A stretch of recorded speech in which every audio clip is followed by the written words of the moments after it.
Ang ikalawang sulat ni Pablo sa mga taga-Korinto. Ikapitong kabanata. Mga minamahal, yamang ipinangako sa atin ang mga bagay na ito. Linisin natin ang ating sarili sa lahat ng nakapagpaparumi sa ating katawan at espiritu. Sikapin nating mamuhay ng may takot sa Diyos hanggang sa lubusan nating maialay sa Kanya ang ating sarili. Bigyan ninyo kami ng puwang sa inyong puso. Kailan may hindi namin pininsala, siniraan o dinaya ang sino man sa inyo. Sinasabi ko ito hindi upang hatulang kayo, sapagkat gaya ng sinabi ko, mahal na mahal namin kayo at magkasama tayo sa buhay at kamatayan. Lubos ang aking pagtitiwala sa inyo. Lagi ko kayong ipinagmamalaki. Sa kabila ng lahat naming tinitiis, ang nadarama ko'y kaaliwan. Nag-uumapaw sa puso ko ang kagalakan. Nang kami nasa Macedonia, hindi rin kami nakapagpahinga. Panay hirap ang aming naranasan. Labanan sa kabi-kabila at sindakang naghari sa aming puso. Ngunit ang mga nahahapis ay hindi pinapabayaan ng Diyos. Inaliw niya kami sa pagdating ni Tito. At hindi lamang ang pagdating niya ang nakaaliw sa amin, kundi ang kabutihang ginawa ninyo sa Kanya. Ibinalita niya ang inyong pananabik na ako'y makita. Ang inyong kalungkutan at pagmamalasakit sa akin, kaya't lalo akong nagalak. Hindi ko pinagsisisihan ang pagkasulat ko sa inyo, kahit na nalungkot kayo dahil dito. Nalungkot nga ako nang malaman kong nasaktan kayo ng kaunti dahil sa aking sulat. Ngayon ay nagagalak na ako, sapagkat ang kalungkutang iyon ang ginamit ng Diyos para akayin kayo na pagsisihan at talikdan ang inyong pagkakasala. Kaya't hindi kayo napasama dahil sa amin.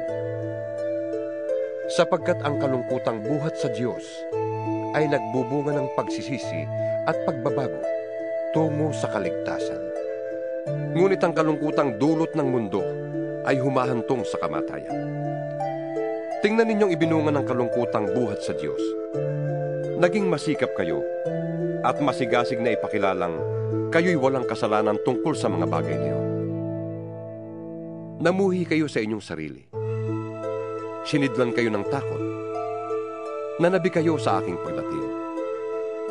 Nagkaroon ng malasakit at hangaring maparusahan ang nagkasala.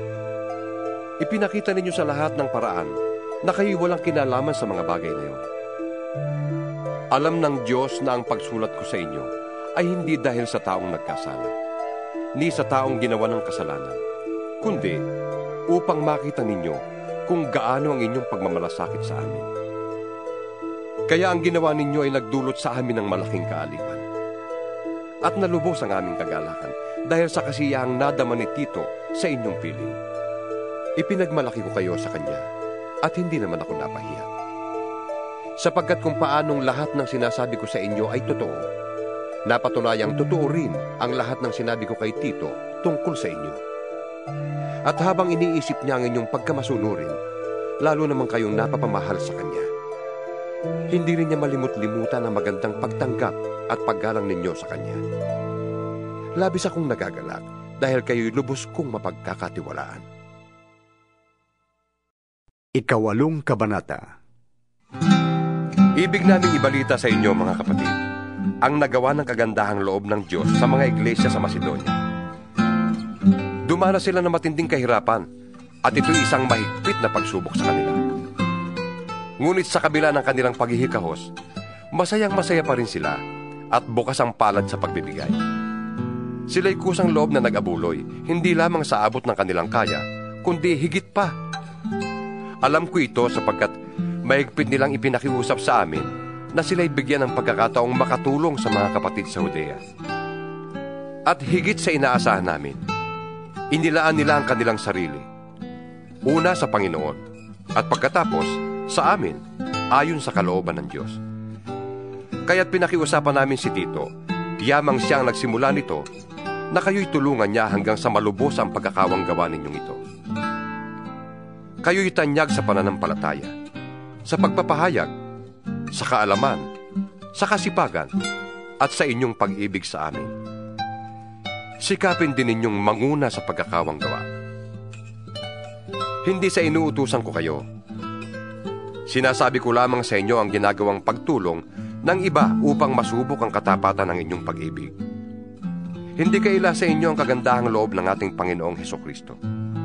Kahit na mayaman, nagpakadukha siya upang mapayamang kayo sa pamamagitan ng kanyang pagiging dukha. Kaya ito ang payo ko. Ipagpatuloy ninyo ang inyong pangungulekta na sinimula noon pang 1 taon. Kayong nanguna, hindi lamang sa pagsasagawa nito, kundi maging sa pagbabalak. Kaya't ituloy na ninyo ito. Ang sigasig na ipinakita ninyo noon ay ipagpatuloy ninyo hanggang sa matapos. Magbigay kayo ayon sa inyong makakaya. Sapagkat kung bukal sa kalooban ng pagbibigay, tatanggapin ng Diyos ang inyong nakayanan. Hindi niya hinihintay na magbigay kayo ng hindi ninyo kaya. Hindi sa ibig kong guminhawang iba at mabigatan naman kayo. Masagana kayo ngayon. Marapat lamang na tulungan ninyo ang mga nangangailangan. Kung kayo naman ang mangailangan at sila'y managana, sila naman ang tutulong sa inyo. Sa gayon, pareho kayong nakatulong sa isa't isa at naganap sa inyo ang sinabi sa kasulatan. Ang nagtipon ng marami ay hindi lumabis, at ang nagtipon ng kaunti ay hindi naman kinulang.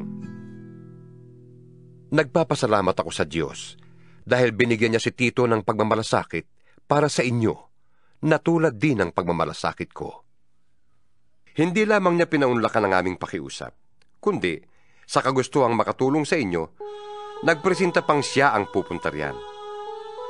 Pinasama namin sa kanya ang kapatid na kilala sa lahat ng iglesia dahil sa kanyang pangangaral na magandang balita. Hindi lamang yan, siya'y hinirang ng mga iglesia upang maglakbay na kasama namin at tulungan kami sa pangangasiwa sa gawaing ito. Ang ganitong paglilingkod ay para sa ikadadakila ng Panginoon at sa aming marubdob na hangaring matulungan kayo. Nag-iingat kami upang walang masabi ang sino man tungkol sa pangangasiwa namin sa malaking abuloy na ito. Ang layunin namin ay magawa ang tama, hindi lamang sa paningin ng Panginoon, kundi maging sa paningin ng mga tao. Kaya sinusugo namin kasama nila ang isa pa nating kapatid na subok na namin sa maraming pagkakataon. At lalong masigasig sa pagtulong ngayon dahil sa malaking tiwala niya sa inyo. Tungkol kay Tito, siya ang kasama ko at kamanggagawa sa pagtulong sa inyo. Tungkol naman sa mga kapatid na kasama niya, sila'y mga sugo ng mga iglesia sa ikarangal ni Kristo. Kaya't ipadama ninyo sa kanila ang matapat ninyong pag-ibig, upang makita ng mga iglesia na hindi kami nagkamali sa pagmamalaki tungkol sa inyo.